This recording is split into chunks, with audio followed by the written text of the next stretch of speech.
जय माता दी। माता रानी की कृपा सदा आप और आपके परिवारजनों पर बनी रहे। आज सुनिए देवी भागवत पुराण की आगे की कथा। ऋषिगण कहने लगे, हे महाभाग सूत जी, वेद व्यास जी जिस कथा के रचयिता हैं, उस पावन प्रसंग को स्पष्ट करने वाले आपके ये अमृतमय वचन बड़े ही मधुर हैं।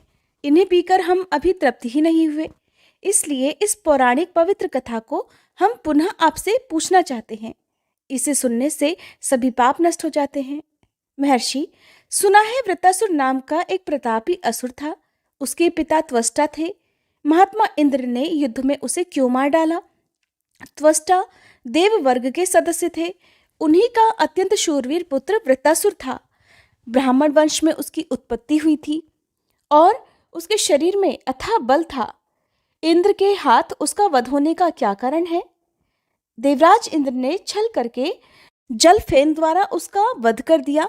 इसका क्या कारण था और ऐसा क्यों किया गया? उस समय ब्राह्मण की हत्या से उत्पन्न पाप इंद्र को लगा या नहीं? और एक दूसरी बात यह भी है, आप बहुत पहले कह चुके हैं कि देवी ने वृत्तासुर का वध किया है। इसमें ये क्या रहस्य है?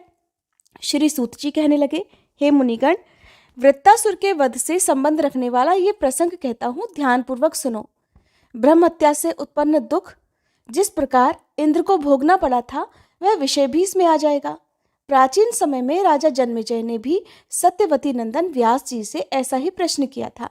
उस समय उन्होंने उनसे जो कुछ बताया वही मैं अब बतला रहा हूँ। जन्मेजय ने पूछा, मुने, इंद्र ने वृत्तासुर का वध किया, ये प्राचीन कथा है। फिर उस दैत्य को देवी ने कैसे मारा? किस कारण इस कार्य में देवी की प्रवृत्ति हुई? मुनिवर, एक ही वृत्तासुर के विनाशक तो कैसे हो गए? इस प्रसंग को मैं सुनना चाहता हूँ। मुने, आप भगवती जगदम्बा का ऐश्वर्य जो वृत्तासुर के वध से संबंध रखता है, बताने की कृपा करें। तब व्यास जी कहने लगे, राजन, तुम धन्य हो, तुम महान यशस्वी हो, क्योंकि प्रतिदिन कथा के प्रति तुम्हारे मन में भक्ति का प्रवाह बढ़ता रहता है। जब श्रोता प्रसन्न होकर कथा सुनने में तत्पर रहते हैं, तभी कथा सुनाने वाले प्रसन्न होकर स्पष्ट भाषण कथा कहते हैं। प्राचीन समय में वृत्तासुर और देवराज इंद्र का युद्ध हुआ था। वृत्तासुर को शत्रु मानकर इंद्र ने उसे मार डाला। इससे उन्हें महान क्लेश उठाने पड़े। राजन, इंद्र ने कपट वेश बनाया, तब वृत्तासुर की मृत्यु हुई। इस विषय में कोई आश्चर्य नहीं करना चाहिए, क्योंकि भगवती महामाया के प्रभाव से मुनियों की बुद्धि भी कुंठित हो जाती है। सत्व मूर्ति भगवान विष्णु माया फैलाकर दैत्यों को निरंतर मारा करते हैं। फिर उनके सिवा दूसरा कौन है जो जगत को मोहित करने वाली भगवती महामाया को मन से भी जीत सके? इन्हीं महामाया की प्रेरणा से श्रीहरि मत्स्य आदि योनियों में प्रकट होते रहते हैं। हजारों युगों की यही स्थिति है।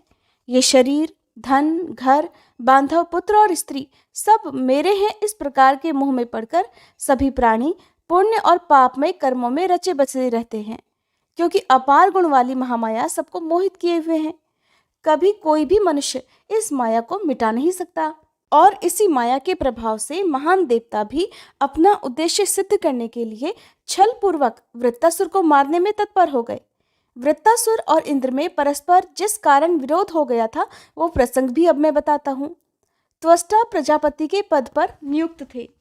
उन महान तपस्वी को देवताओं में प्रधान माना जाता था। उन्हीं के हाथ में देवताओं के कार्य की सारी व्यवस्था थी। वे बड़े कार्यकुशल और ब्राह्मण प्रेमी थे। इंद्र के साथ कुछ वैर हो जाने पर त्वष्टा ने एक पुत्र उत्पन्न किया, जिसके 3 मस्तक थे। उस पुत्र की विश्वरूप नाम से प्रसिद्धि हुई। उसका रूप बड़ा ही आकर्षक था। 3 मनोहर और श्रेष्ठ मुखों से युक्त होने के कारण उसकी शोभा विशेष बढ़ गई थी। उसके 3 मुखों से अलग अलग 3 कार्य संपन्न होते थे। वह एक मुख से वेद का पाठ करता था, दूसरे मुख से मधुपान करता था और तीसरे से एक ही साथ संपूर्ण दिशाओं का निरीक्षण करता था। उसने भोगों की ओर से उदासीन होकर अत्यंत कठिन तपस्या आरंभ कर दी। वह संयम पूर्वक एक तपस्वी की तरह जीवन बिताने लगा। उसके मन में सदा धार्मिक निष्ठा बनी रहती थी। वह गर्मी के दिनों में पंचाग्नि तापता था, वर्षा ऋतु में वृक्षों के नीचे रहता और शरद और हेमंत ऋतु में जल में खड़ा रहकर तपस्या किया करता था। सदा निराहार रहता, इंद्रियां उसके वश में थी। वह सभी संग्रह परिग्रहों से मुक्त था। इस प्रकार विवेकी विश्वरूप घोर तपस्या करने लगा, परंतु उसकी बुद्धि में कुछ कालिमा अवश्य थी। विश्वरूप को इस प्रकार तपस्या करते देखकर देवराज इंद्र दुखी हो गए। उन्हें दुख इस बात का हुआ कि कहीं ये विश्वरूप मेरा ही पद न ग्रहण कर ले। उस समय विश्वरूप में असीम तेज आ गया था। तपस्या के प्रभाव से शक्ति बढ़ गई थी।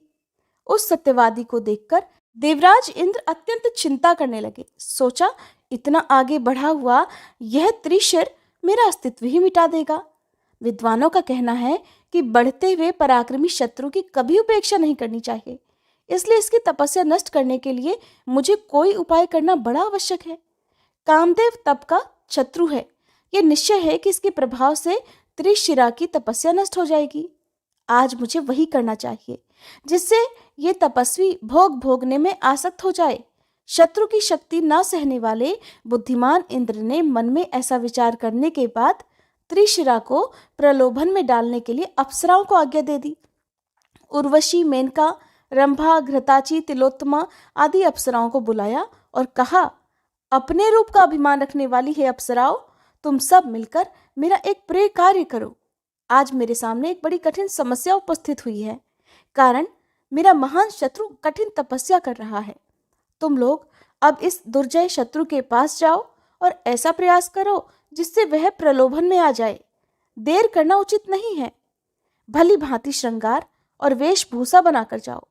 सभी शारीरिक हाव भाव दिखाओ। उसे लुभाने में सभी उपायों से काम लेना है। तुम्हारा कल्याण हो। मेरा दुख दूर करना अब तुम्हारे ही हाथ में है। असीम भाग्यशाली अप्सराओं, त्रिशिरा का तपोबल जानकर मेरे शरीर में दुर्बलता आ गई है।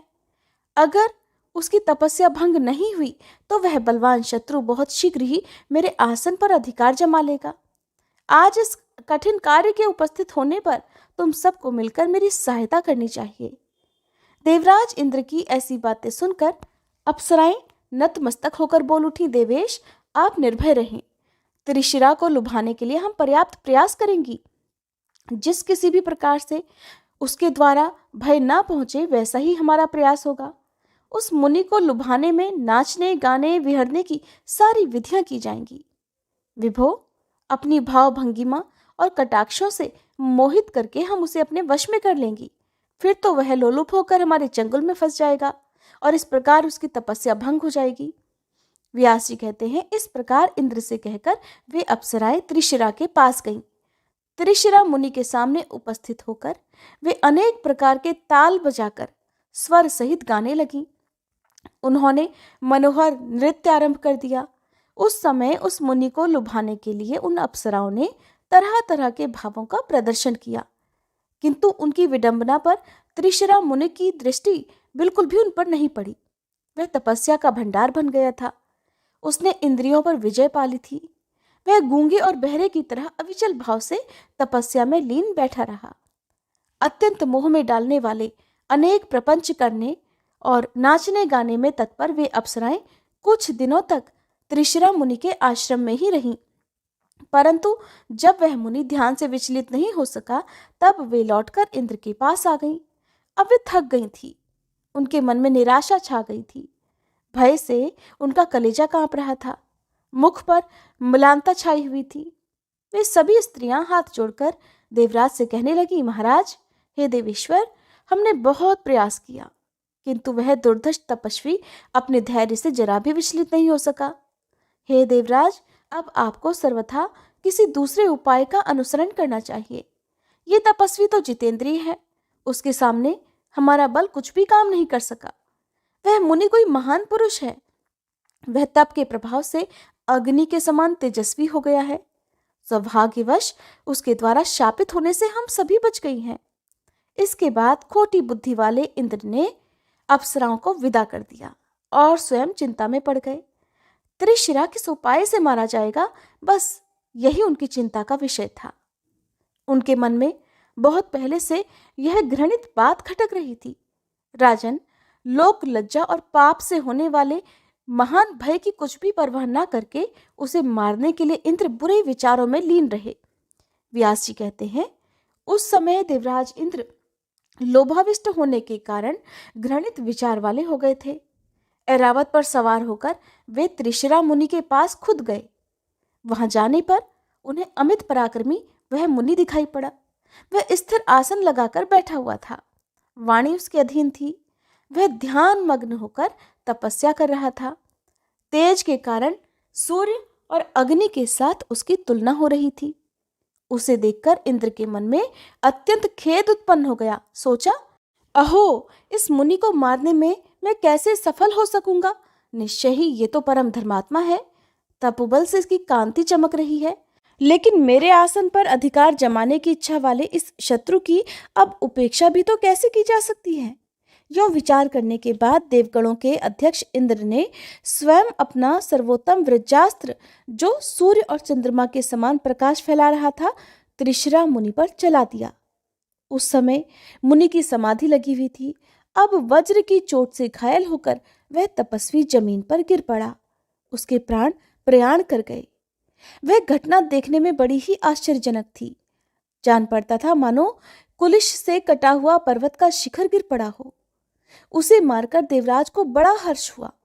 वहां उपस्थित मुनिगण हाहाकार करने लगे। उनके मुख से लगातार करुण ध्वनि निकलने लगी कि हाय, शत्रक्रतु इंद्र बड़ा पापी है। इसने इस तपस्वी को मारकर बहुत बड़ा अनर्थ कर डाला। इस समय ये इंद्र महान दुष्ट और पापी बन गया है। तभी तो इसने इस निरपराधी मुनि की निर्मम हत्या कर डाली। हत्या से प्रकट हुआ पाप फल इस पापी को अवश्य ही भोगना पड़ेगा। इसके बाद त्रिशिरा मुनि का वध करके इंद्र अपने महल की ओर चल पड़े। वह मुनि महान आत्मा तथा तप का भंडार था। इंद्र द्वारा मारे जाने पर भी ऐसा प्रकाशमान हो रहा था मानो जीवित पुरुष हो। जमीन पर निर्जीव पड़ा था, परंतु प्राणधारी व्यक्ति की तरह उसके द्वारा चेष्टा हो रही थी। ये देखकर इंद्र अत्यंत विचलित हो गए। उनके सभी अंगों में उदासी छा गई। मन ही मन सोचने लगे कि कहीं ये फिर से जीवित तो नहीं हो जाएगा। उस समय सामने तक्षा नामक एक व्यक्ति खड़ा था। उस पर दृष्टि डालकर देवराज ने अपना काम सिद्ध हो जाने के लिए कहा, तक्षा, तुम मेरी बात मानकर इस महान तेजस्वी मुनि के मस्तक को धड़ से अलग कर दो। ऐसा लगता है मानो ये जीवित हो। ऐसा प्रयास करो कि ये जी न सके। इंद्र की बात सुनकर उन्हें निंद्य सिद्ध करते हुए तक्षा कहने लगा, इस मुनि का कंधा बड़ा विशाल प्रतीत हो रहा है। देवराज, मेरी कुल्हाड़ी उसे नहीं मार सकेगी। फिर मैं इस घृणित कार्य में प्रवृत्त भी नहीं होऊंगा। तुमने ये अत्यंत निंदित कर्म किया है। अच्छे पुरुषों ने ऐसे कार्य की घोर निंदा की है। जो मरा हुआ है उसे पुनः मारने में केवल पाप का भागी ही होना पड़ता है। मैं इस पाप से बहुत डरता हूँ। ये मुनि तो मर ही गया है, फिर इसका सिर काटने से क्या लाभ। पाक शासन, भला बताओ तो इन कलुषित कार्य में क्या तुम्हें भय नहीं लगता। इंद्र बोले, इस मुनि का ये विशाल शरीर ऐसा जान पड़ता है मानो अभी इसमें प्राण विद्यमान है। इसलिए मैं डर रहा हूँ कहीं मेरा ये विपक्षी मुनि फिर से जीवित न हो जाए। सुनकर तक्षा ने कहा, विद्वान, ऐसी निर्मम हत्या कितना नीच कर्म है। क्या तुम्हारे हृदय को यह आतंकित नहीं कर रहा।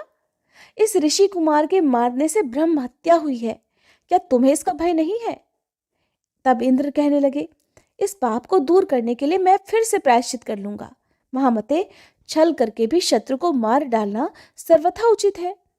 तक्षा ने कहा, भगवान, तुम्हें महान लोभ घेरे हुए है, इसी से इस समय ये पाप कर रहे हो।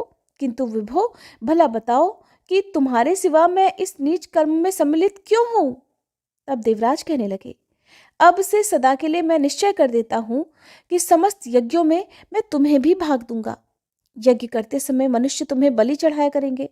तुम्हारे लिए यह मूल्य निर्धारित हो गया। इसके बदले में त्रिशिरा के मस्तकों को काटकर तुम मेरा बस ये प्रिय कार्य कर दो। व्यास जी कहते हैं, राजन, इंद्र की ये बात सुनकर तक्षा के मन में भी लोभ आ गया, और लोभ तो सभी पापों का मूल है ही। फिर तो उसने मजबूत कुल्हाड़ी उठाई और उससे त्रिशिरा के मस्तक धड़ से अलग कर दिए। उन तीनों मस्तकों के कटकर जमीन पर गिरते ही तुरंत उनसे हजारों पक्षियों का जन्म हो गया। उस अवसर पर मुनि के मुख से गौरैया, कबूतर और तीतर आदि पक्षीगण अलग अलग उत्पन्न हो गए। त्रिशिरा मुनि जिस मुख से वेद का स्वाध्याय करता और सोमरस पीता था, उससे तुरंत कबूतर निकल आए। सोमरस पीते समय सभी दिशाओं पर दृष्टिपात करने के लिए जिस मुख से काम लिया करता था, उससे अत्यंत चमकीले तितर उत्पन्न हो गए। मधु पीने वाले मुख से गौरैयों की उत्पत्ति हो गई। राजन, इस प्रकार त्रिशिरा से इन पक्षियों का प्रादुर्भाव हुआ है। राजन, त्रिशिरा के मस्तक से इस प्रकार पक्षी निकल गए, ये देखकर इंद्र के मन में बड़ी प्रसन्नता हुई। फिर वे प्रसन्नतापूर्वक स्वर्ग को सिधार गए। उनके चले जाने पर भी तक्षा तुरंत वहां से अपने घर चल दिया। राजन, यज्ञ में भाग पाने का अधिकार मिलने से उसका मन बड़ा प्रसन्न था। महान पराक्रमी शत्रु मार डाला गया, ये समझकर इंद्र भी भवन पर पहुंचे और अपने आप को कृतकृत्य मानने लगे। ब्रह्महत्या की उन्हें कुछ भी चिंता नहीं हुई। उधर त्वष्टा ने जब सुना कि मेरा परम धार्मिक पुत्र मार डाला गया, तब उनके मन में क्रोध की सीमा नहीं रही। उन्होंने ये कहा कि मेरा पुत्र एक पुण्यात्मा मुनि था और जिसके द्वारा वह मारा गया है, उससे बदला अवश्य लेना है। इसलिए उसके वध के लिए मैं पुनः पुत्र उत्पन्न करूंगा। अब देवता मेरा पराक्रम और तपोबल देखें। जय माता दी। आज के अध्याय में बस इतना ही। इसके आगे का वृत्तांत जानने के लिए कृपया आप अगले अध्याय के अनुसार जरूर कीजिएगा।